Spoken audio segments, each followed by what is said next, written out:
What are some not so obvious signs that someone has deep sadness? Sadness don't want to think about daily life, so they spend their time thinking about very large abstract concepts, philosophy, scientific discovery, space, time, complexities in literature, film, etc. Any topic that is vast, subjective, or unsolved. I'm not saying everyone who likes these topics are sad people.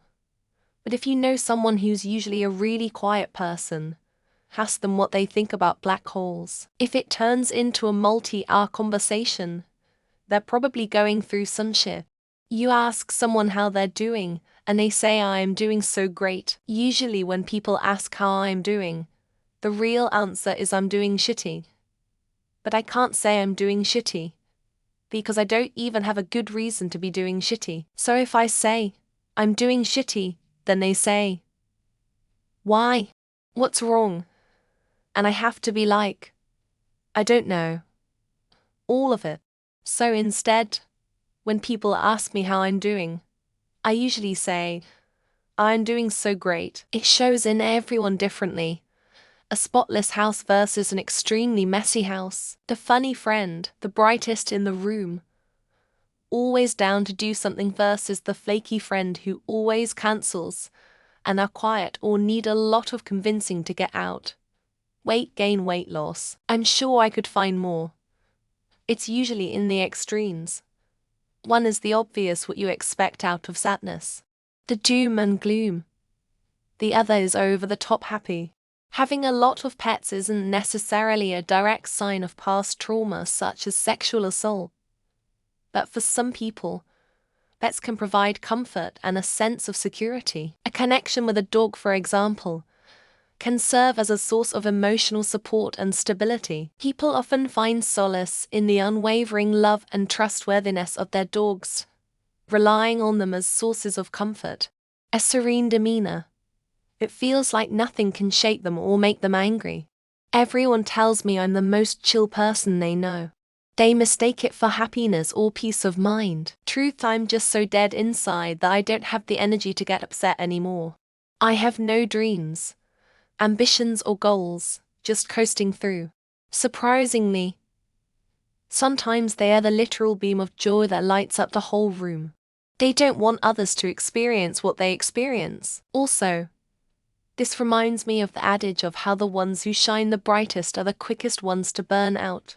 When that person is the therapist friend, you know they're going through something. They help everyone else to distract themselves from their own issues. And because they know no one is there to help them, so they do what they can to help others. Someone who overshares to everyone. I have a lot of lonely old women come into my job. And if they start blabbing about random shit, but always listen intently because they usually don't have anyone else to tell it to, the more bubbly I am with others, the sadder I am. I'm not lying or doing it on purpose. I'm genuine in those moments. But the sadness is just lurking under the surface at all times. Sometimes people who are always clowning around and trying to make other people laugh are miserable themselves.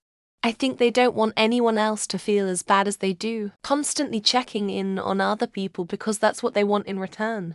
Being overly caring for people, apologizing constantly. I'm a death doula. I always see it in their eyes.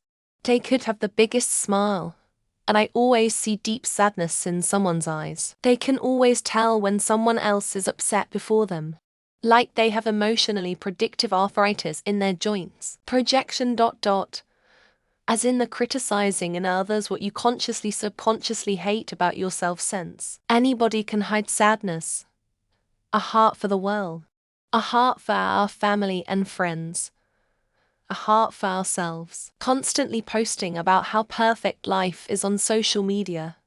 They're trying to convince themselves. When people have the big sad, they can often lose interest in things they once found pleasurable. The funnier someone is, the more miserable they tend to be. Every famous comedian ever. Stop trying to psychoanalyze people, maybe that's why they're sad. Did you ever think about that? Depression affects your memory.